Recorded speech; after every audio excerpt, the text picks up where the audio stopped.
They had been totally isolated from these European, Asian, and African diseases. We should know this, okay?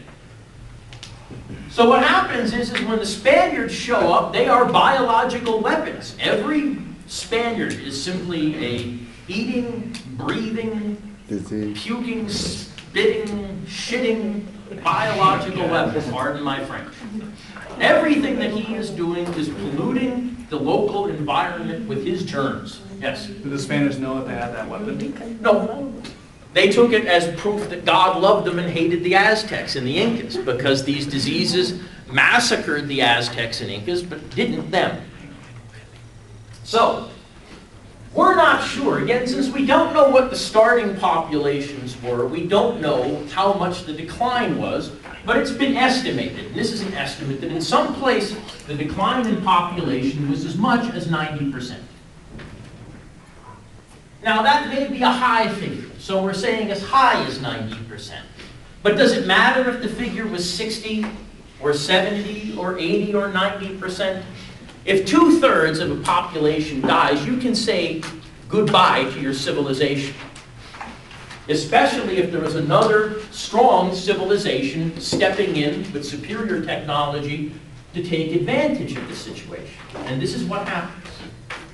Typhus, measles, smallpox, the really big killer, whooping cough, mumps, things which we think of as childhood diseases. Kids get them, survive them, they can't swallow for a couple days. Killed them all in vast numbers. This is the really decisive factor.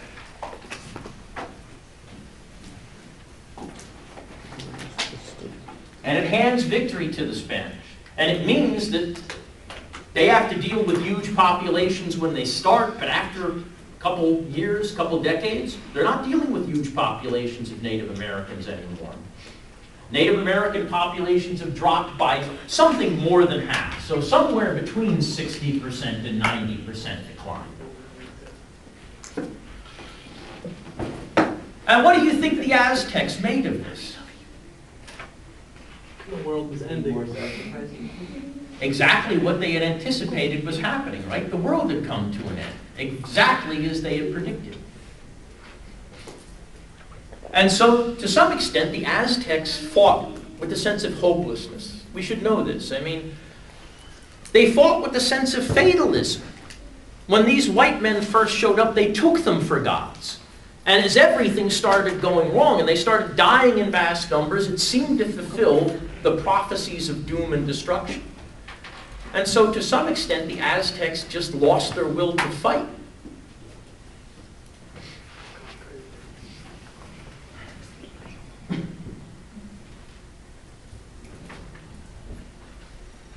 And so the Spanish inherit this huge empire. Now you ask about Brazil. Well, the same thing happens in Brazil. When the Portuguese come ashore in Brazil, they spread their diseases and kill off most of the native population in Brazil too, and are able to easily take over the rest. They don't clash though? Oh, they clash, you better believe it. But, well, there was not an empire in Brazil like there was in Peru and Mexico. There was no Brazilian Indian empire, if you understand. Okay, don't be rushing, people. I have another minute or two and I intend to use it, okay?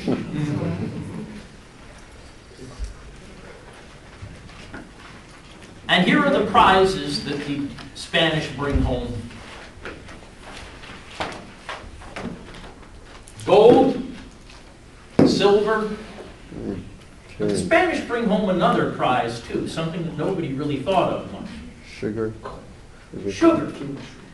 It's this white powder from the Caribbean that Europeans become totally addicted to. Sugar is a fairly new component of this European diet at this time. Most Europeans had never tasted sugar until the 1400s. It was too expensive, and it wasn't grown anywhere in Europe.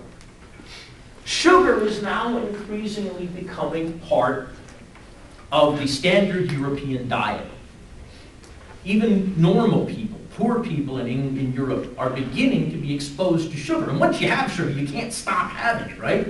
It's just like addictive. Well, in order to raise sugarcane and to dig mines to get gold and silver, you need lots of cheap labor. Well, what do the Spanish no longer have? The people to do it. Yeah, most of their labor force has either been killed off or died off from diseases. So in order to make their empires work, the Spanish need cheap labor. Well, where do they get it from? Africa. African slaves are going to be brought into Central and South America in huge numbers to make up for the labor force that is no longer there. Okay. Okay, we'll break there. Now, remember, you're to read the syllabus very carefully and closely. By Thursday, you're to visit the Academic Support Center over in Lafayette Hall.